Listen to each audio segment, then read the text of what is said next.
Hey everybody, I'm here today to show you and tell you how to strum a mandolin. These will be some easy instructions, so let's get right into this video.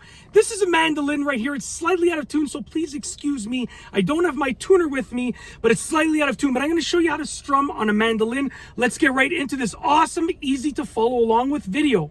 So basically, you have a few options, okay? And I'm just going to be playing open chords. I'm not going to be playing any chords just to allow you to focus on the strumming. Now, you can strum with your finger, okay? Or you can strum with a pick over here. It's kind of up to you. There's preference for both ways. It kind of depends on your playing style. Most people will strum with a pick from my experience and from what I've seen, but you can definitely strum with your fingers as well. So let's start off with the pick strumming. Okay, now essentially, your basic strum is going to be holding your pick, strumming from up to down through all of the strings. There are 4 pairs of strings, which makes 8 strings in total. So for your basic strumming, hold your pick like this, and you're going to be strumming down. It doesn't need to be perfectly straight. You can hold it on an angle. That's perfectly fine. But if you're holding it on an angle, hold it upwards on an angle upwards. So it flows over the strings instead of sort of getting caught in the strings like that. So hold it upwards or perfectly flat. Either way is fine. Just like that. Okay? You can hold your pick with the pointiest side touching the strings, or you can turn it so the not so pointy side touches the strings. It's really up to your own personal preference, okay? Don't let anybody tell you otherwise. In addition, you can strum upwards. It's going to give you a different sound. So this is a downward strum, and this is an upward strum. The reason the sound is ever so slightly different is a downward strum starts with the lowest strings, works its way to the highest strings. And the upward strum starts with the highest strings and works its way down to the lowest strings. Okay? Very simple. So when you're strumming with open chords, you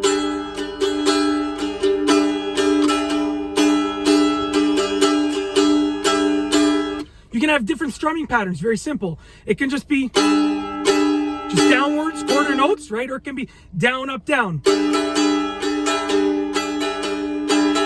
Completely up to you. Obviously, if I was to incorporate some notes into it, it would sound a lot better, right? Feel it.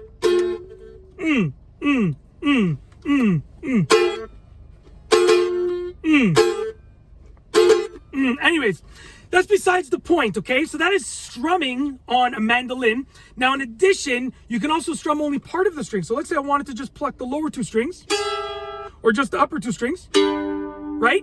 You can just do part of it, and you can accomplish all of that, those exact same things with your thumb.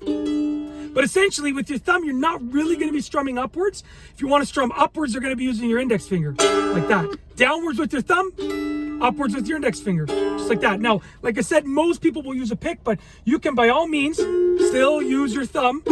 Completely good to go. It will work. Okay? Your thumb and your index finger. Your fingers, I mean, when I say your thumb.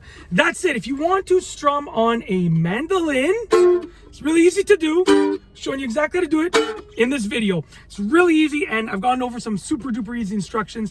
I am a beginner myself, so please don't tear me up in the comments. I'm just sharing what I learned about strumming with you, because I'm assuming you're a beginner as well, so we can sort of bounce off each other. You can learn a lot from a beginner, and then you can learn a lot more from a professional. But learning from a beginner is good. It has a benefit because I just learned this stuff and I'm teaching it to you, so I haven't learned any advanced techniques that are going to interfere with the basic techniques that I'm showing you how to do them. Okay, so that's basically it. If you like this video, please be sure to give it a thumbs up. Let me know what you think down below as a comment. And of course, be sure to subscribe for more great videos just like this one. And that's all I have for you today. Thanks for watching.